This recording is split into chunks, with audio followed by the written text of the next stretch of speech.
Saudaraku, saudariku kaum muslimin dan muslimat, perjalanan kita bersama kitab Fiqhul Asma'il Husna pada hari ini memasuki bab, ada dua bab.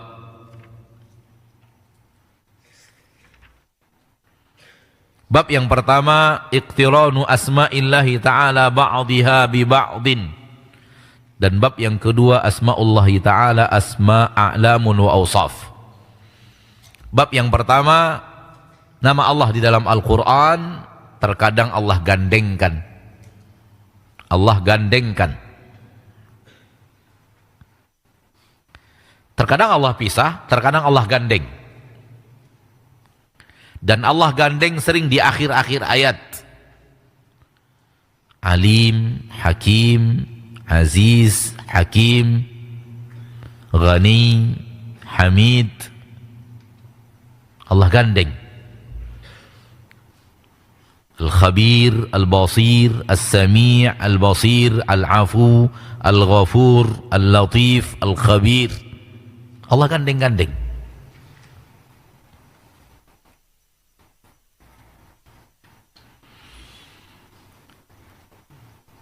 Betul atau tidak? Wa kana Allahu ghafuran rahima.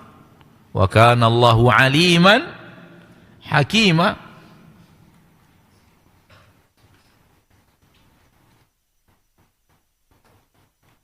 Fadlan minallahi wa rahmah wallahu alimun hakimun.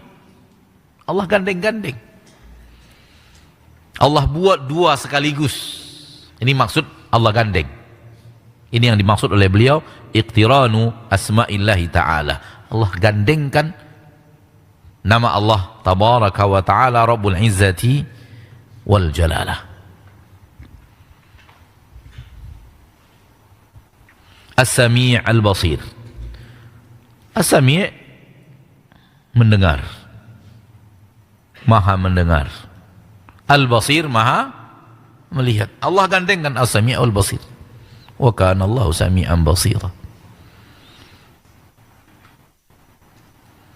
Al-Alim maha berilmu. Al-Hakim maha memiliki hikmah, maha memiliki hukum.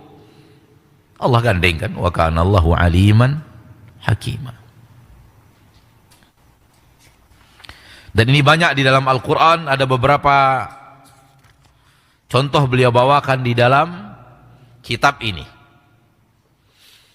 Yang ingin beliau maksudkan di dalam bab ini, kita tidak ingin membahasnya terlalu panjang, yang ingin beliau masukkan di dalam bab ini adalah nama Allah itu ketika berdiri sendiri, innallaha bikulli syai'in alim. Alim berdiri sendiri, maka memiliki kandungan makna sendiri.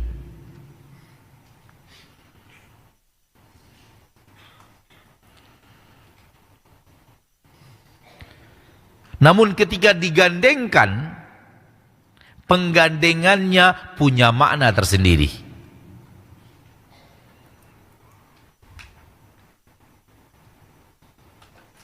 Kita ambil Al-Alim Al-Hakim.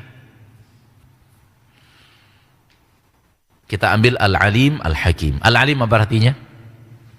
Maha berilmu, maha mengetahui. Berarti semuanya diketahui oleh Allah. Ada yang Allah tidak tahu? Ada yang Allah tidak tahu? Isi handphone antum Allah tahu? Isi pikiran kita Allah tahu? Isi hati kita Allah tahu?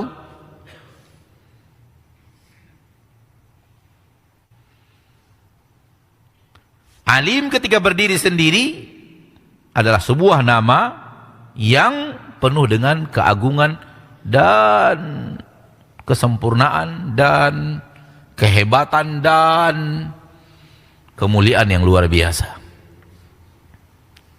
Ini alim. Hakim juga demikian. Hakim juga demikian. Hakim adalah Rabb yang maha hikmah. Segala perbuatannya penuh dengan hikmah. Rabb yang maha mengatur, dan seluruh pengaturannya, seluruh keputusan yang di dalamnya adalah aturan, dan keputusan penuh dengan hikmah.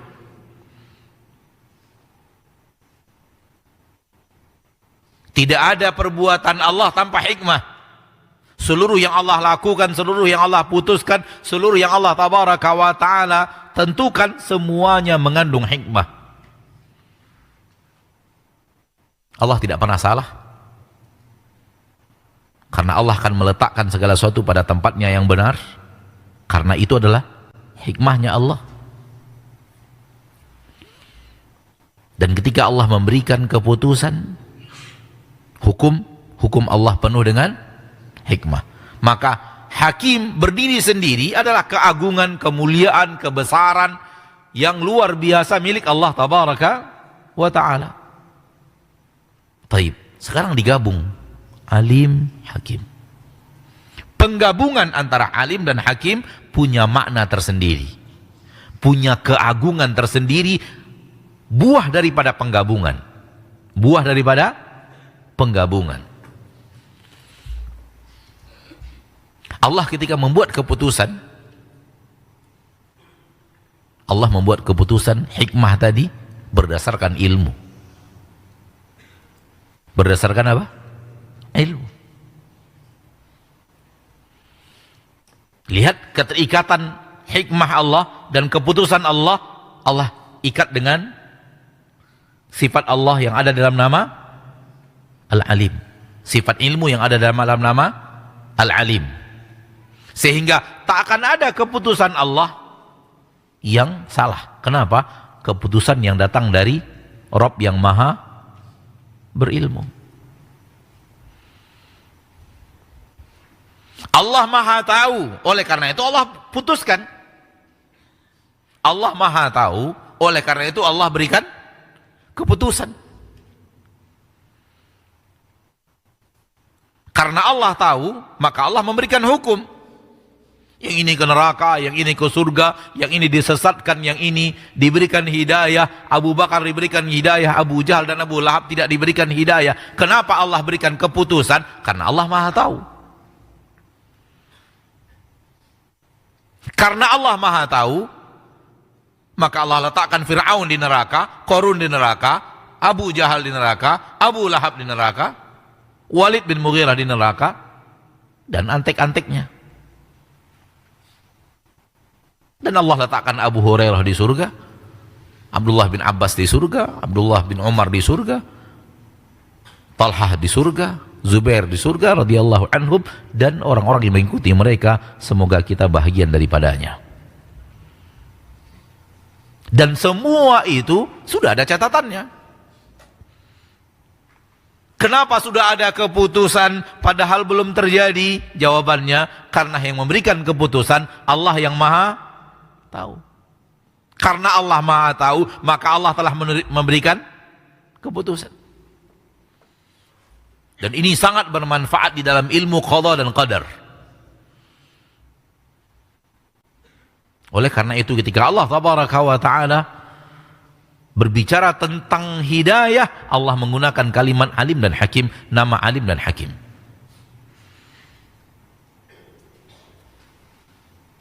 Fadlan minallahi wa ni'mah wallahu alimun hakim. Ini ketika Allah memberikan hidayah. Seperti yang ada dalam surat Taurat, dalam surat Al-Hujurat. Dalam surat Al-Hujurat. Walakinna Allah habbaba ilaikumul imana wa zayyanahu fi qulubikum wa karraha ilaikumul kufra wal fusuqa wal ihsan ulaika humur rasyidun fadlan minallahi wa ni'mah wallahu alimun hakim. Kenapa Allah berikan hidayah kepada orang-orang tertentu? Allah berikan kepadanya kecintaan kepada iman dan amal-amal saleh. Kenapa Allah berikan dalam hati itu kebencian kepada maksiat, kebencian kepada kekufuran, kebencian kepada kemaksiatan, kefasikan dan kekufuran? Karena Allah maha tahu, maka Allah berikan itu kepadanya. Hal yang sama dalam yudhillu man yasha, Allah sesatkan orang-orang yang Allah pilih dan Allah inginkan. Kenapa? Karena Allah maha tahu siapa dia, oleh karena itu Allah sesatkan dia. Falamma zaghu azaghallahu qulubahum. Karena Allah tahu bahwa mereka telah melenceng, mereka telah berbuat hal yang banyak, melenceng dari syariat, maka Allah lencengkan hati mereka. Allah lencengkan hati mereka, Allah sesatkan mereka, disebabkan mereka itu yang mereka inginkan, itu yang mereka pilih, itu yang mereka mau. Kenapa Allah sesatkan? Allah berikan keputusan sesat kepadanya karena Allah Maha tahu apa yang dia lakukan. Karena Allah Maha tahu, Allah memberikan keputusan. Ini dia bahasan beliau dalam bab ini, dan ambil hal yang sama dalam Al-Aziz, Al-Hakim, Allah yang maha perkasa, namun keperkasaannya penuh dengan hikmah, hikmahnya penuh dengan keperkasaan. Ada orang hikmah, hakim manusia, Masya Allah, bijaksana, hikmah dalam berbuat, akan tetapi bukan perkasa. Karena dia sangat butuh juga orang-orang yang dia berbuat hikmah kepada orang itu. Allah tidak. Allah hikmahnya bukan karena kelemahan, bukan karena kebutuhan kepada orang-orang yang akan membuat dia menjadi maha perkasa. Enggak, keperkasaan Allah berdiri sendiri, tak butuh siapapun.